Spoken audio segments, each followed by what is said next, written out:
This is called as a mitosis, and here is a picture. I have a beautiful picture. The how the exact baby is produced, but since the time is not there, it's a beautiful, fantastic picture. Next slide. Now here it is said that there is a film by Dr. Nathanson. I'm sure many of you must have seen. He is the person in America who had done more than 20,000 abortion. Like me, he was also trained by as one of the spiritual master. He has stopped doing abortion. He has made a film, and it is popular all over the world. I have brought this film, but unfortunately the time is not there. Anyway, next slide. This is a picture taken. Now, what do the scriptures say? Various scriptures we have gone through. Next slide. Various scriptures we have gone through, and one of the scripture is Parashar Gita, chapter number 4, sloka number 20. What does it say? That you do any sinful activity, you can kill a Brahmin, you can do anything. There is a prayashchit, but there is one action where that is an abortion, where there is no prayashchit, and that's why whatever karmas you do, a person who does it. This is our guru who started ISKCON. Next slide, because I have to just skip through. I'm just giving you the overview of presentation. Next slide. What do the Jainism say? And they say that in living entities, all living entities, they live to desire. Nobody wants to be killed. As you say, ahimsa parmo dharma. Next slide. What do the Muslims, Islamic say? We have gone through the entire Quran, and we have taken two shlokas, and says any induced abortion is a sin after conception, after fertilization. Next slide. What do the Christians say? They say that thou shalt not kill. Next slide. What do the Buddhists say? They say ahimsa parmo dharma. I am sure it's all related to each other. Next slide. Next slide, please.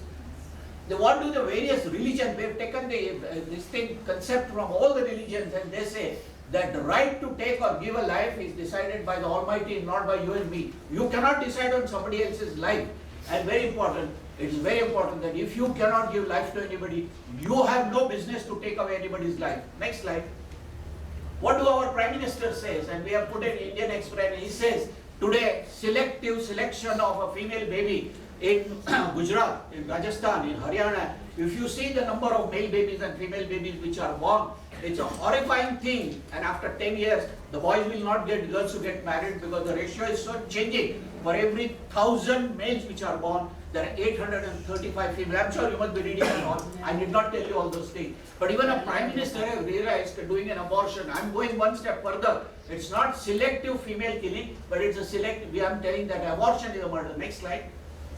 Now, this is my golden slide, that when the child is born, after 9 months, and if you kill, it becomes, you are under section 302 of Indian Penal Code, you can be put behind the bars. It's a murder. So this is an earlier version of the same thing. Only the size is small. Otherwise, it's the same baby. And in India, the abortion is legal till 20 weeks or 5 months of pregnancy. If you kill, this is a murder. This is all. I leave it to you.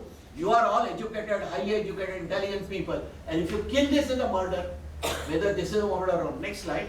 When does the NTP action, the act was started on 1st April 1972. Approximately 90 lakhs to 1 crore babies are killed in this country. We have almost every day 15 to 20,000 or maybe more abortions are done in this country every day. We have about 30 to 35,000 gynecologists all over the country. I was the All India Secretary of all the doctors, and that time I was doing so many abortions. I was training them. I was taking regular programs on television, teaching them. Today, I'm on the other side of the table. I'm telling them not to do it. Ladies and gentlemen, whatever abortions are done by trained people, same number of people, same number of untrained or unqualified quacks are doing. Every jhopatpatti you will find that untrained gynecologists, they're doing abortion. They're doing so much of harm. Exactly the number of abortions done in this country, nobody knows, because most of them are done in a confidentiality, and nobody knows how many are done because they don't report it. What is the board? Life of abortion, they charge 50 rupees and 100 rupees. That means the life of a human being is only 50 rupees. You judge for yourself, what is your value? Your value is only 50 rupees or it's much more. That is what the boards are put. Next slide. Sir, I will complete in time, you don't worry. See to what extent you have seen, you have heard in China, people eat snakes, people eat cockroaches, people eat various things, chicken, etc. Have you seen like this, that people eating their own babies? There is a $1 million industry is going on. that aborted babies are sold to various hotels. You can see here the baby is being washed, it is clean. You have seen the brains, etc. But here the babies are being sold in a hotel. They are fried. They said paya masala, chicken masala. Of course, I don't know, I don't eat non-veg. But now today, imagine, can you focus it properly? You can see the baby is being eaten. We say we are civilized. I leave it to you, ladies and gentlemen. Are we civilized? You are eating your own babies. Tomorrow, I don't know what is going to happen. Next slide. This is a $1 billion industry which is going on in Western countries. This is a film from which I have taken this thing. See, all the babies are killed in various things, in spare parts. Next slide. Next slide, just put it. I leave it to you whether are we civilized or not. Just by putting on a suit or a beautiful sari, you don't become civilized. I think your action counts more than your presentation. Next slide. I may jaldi finish, don't worry, sir. What are the risks and complications? I have a lot of things, medical but I have taken only the surgical complications of this thing. That there is the abortion process is not safe. There are bleeding, there are complications, injury to the uterus, perforation, sepsis.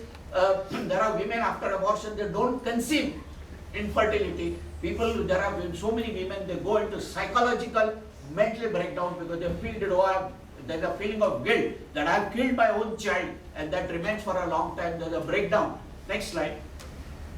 Why do we kill? The sex is used in such a fashion that today, if you see in city of Bombay after Navratri program, parents feel that their children are going for playing Navratra, but they are going somewhere else. And in city of Bombay, we have done a survey in last 20 years after Navratra program. After 2 months, the incidence of abortion goes by almost 15 to 20%. That was not only in Bombay. We have surveyed in Ahmedabad at various places, and that's very unfortunate thing. Parents feel that children are going for playing Navratra, but they are going somewhere else. And this is a very annoying thing. Not only that, we had a meeting in the Sion Hospital, and the survey has been done. The school girls in uniform on the last day of exam, they go to brothel and prostitution house. Can you believe, ladies and gentlemen? This is a statement of facts I'm telling you in city of Bombay. And if this is the thing, I think it's a thing to worry for all the parents. Next slide. Now there are a lot of questions you will be asking. I was also asking that, oh, Dr. Saab, आप बोलते हैं abortion नहीं करेगा, population बढ़ जाएगा. There'll be, what happens if there is a birth defect, congenital malformation, failure of contraception, and pregnancy arising after rape? Well, I can give you, but it will take time, so I'm just skipping. These are, I can give you next slide. Why I'm saying the population explosion, I think it's given in a WHO presentation that there is enough land and there is enough food which is produced. Only thing there is a mismanagement of distribution of food. You can see onions. There is enough onions in the market. But because of storage, etc., you are not getting it. It's unequal distribution and place. It is we, the human beings, we call ourselves very intelligent. We are two-legged animals, are the most selfish people on this earth. Next slide.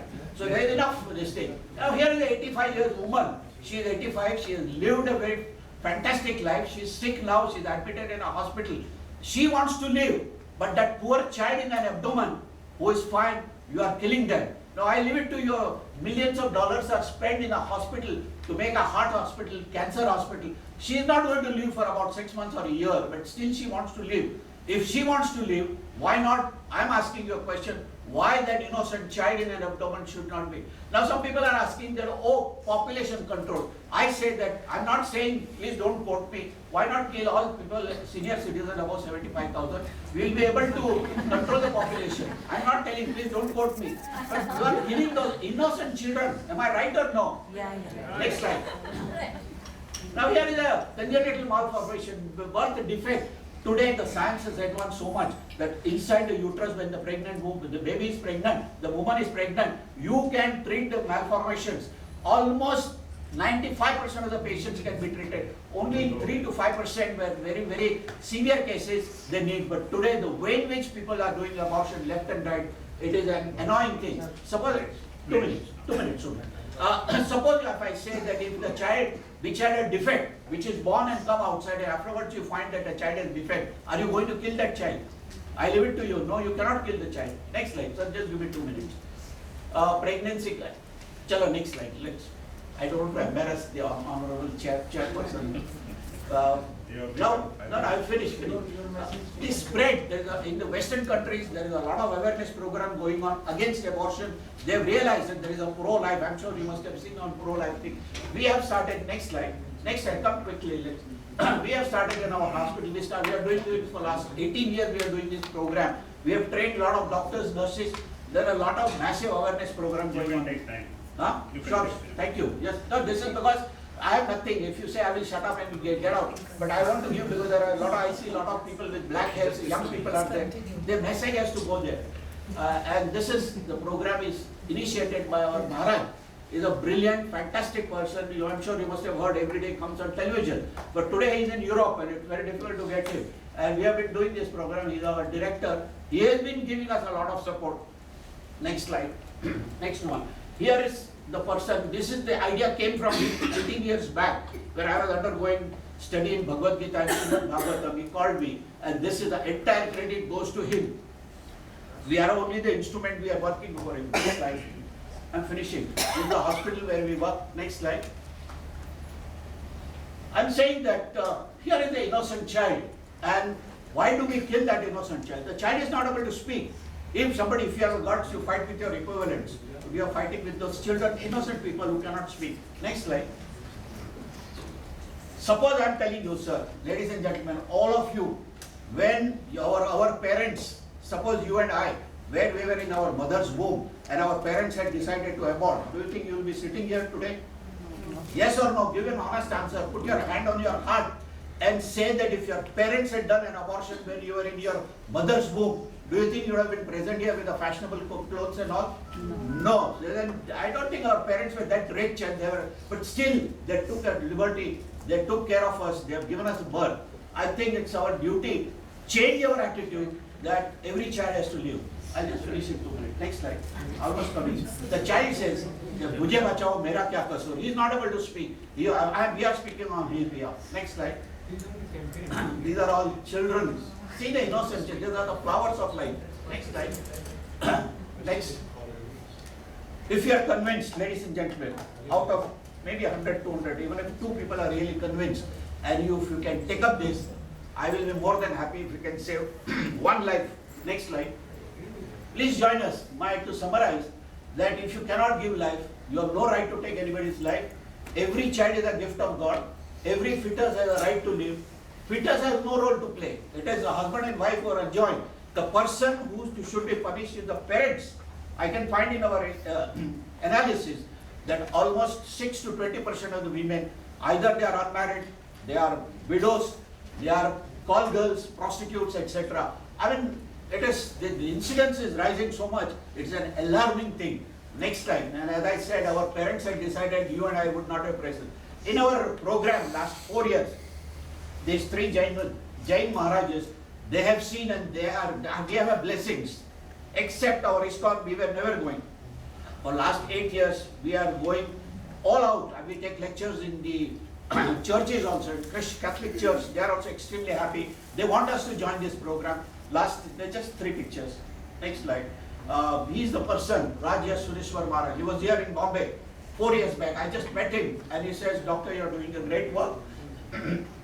Any help you need, they are willing to give." Tomorrow, on Monday, there is a big Jain temple is to be opened and he is invited to speak. 500 people are going to be, all Jains are going to be there. A new Jain temple is to be, and he is in charge. Next slide. You must have heard Ratna Sundar just now, that program is going on at Somaya Hospital. I met him and he has called me again. He said, "I want to discuss this matter with you and we will take it up at the national level," because he has contacts with all the politicians. And then of course, next slide. I did not say who is this. You have seen him say this. You are seeing him since morning. Mahendra Kumarji. Incidentally, I met him 6 months back. I told him this is a program and it made me sit. He said everybody to go, and he sat with me for 1.5 hours. He called me again next day and he said, "We are having a conference like this." I said, "How much time you will give me?" He says 20 minutes. When I got a letter, it's 10 minutes, and today I have been told I have to speak for 7 minutes.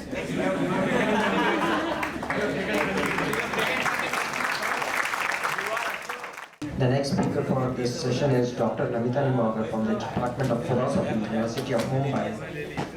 And the topic for her talk would be the power of non-violence in Jainism, approach towards environment, and on Mahatma Gandhi's philosophy. Based with this, I'm going to talk about the power of non-violence in Jainism approach towards environment and on M.K. Gandhi's philosophy. The current worldwide ecological crisis has only emerged during the last 4 decades, and its effects have been felt within Southeast or Southern Asia more recently. As the region copes with decreasing air quality in cities and degraded water in various regions, religious thinkers, academicians, and activists have begun to reflect on how the broader values of religious tradition might contribute to fostering greater care for the earth. The religions of the world have traditionally expressed concern for environment and its creatures. They have accorded some moral significance to other creatures and proposed some ethical responsibilities on the part of humans. Although these ethical dimensions are usually secondary or inferior, they have accorded some moral significance to other creatures and proposed some ethical responsibilities on part of humans. Although these ethical dimensions are usually secondary or inferior relative to responsibilities of other humans. However, for reasons yet to be best understood, religious concerns for the environment faded with the rise of modern society. The beginning of environmental ethics as a new discipline of philosophy began in the early 1970s. It challenged the anthropocentric or human-centered view, which assumed moral superiority of human beings to members of other species on Earth. An intricate relationship is observed between environmental ethics and values closely related to the behavior of man towards the conservation of nature. Values, as Bharucha notes, leads to a process of decision making which leads to action. For value education in relation to the environment, this process is learned through an understanding and appreciation of nature's oneness and the importance of its conservation. It is an intellectual code of behavior that regulates man's relationship with nature. It cannot be imposed by law, but has to be articulated, systematized, codified, and brought to the doorstep of each and every individual. The laws of ecosystem, and here we will be taking into account Jaina philosophy, we look at it as one of the many alternatives available to deal with the growing ecological challenges. The greed in humans have made the situation precarious, with humans starving, animals becoming extinct. Lord Mahavira, he gave the concept of parasparo pragraha jivanam, that is, all life is bound by mutual cooperation and interdependence. I start with one of the code of one of the tenets which in Jainism, which states that if you don't care for nature, you don't care for yourself. Jaina ethics is based on equality of life, which also implies that all souls are equal. The Jaina tradition, which enthroned the philosophy of ecological harmony and non-violence at its lodestar, flourished for centuries side by side with other schools of thought in ancient India. The ecological philosophy of Jainism, which flows from a spiritual quest, has always been central to its ethics.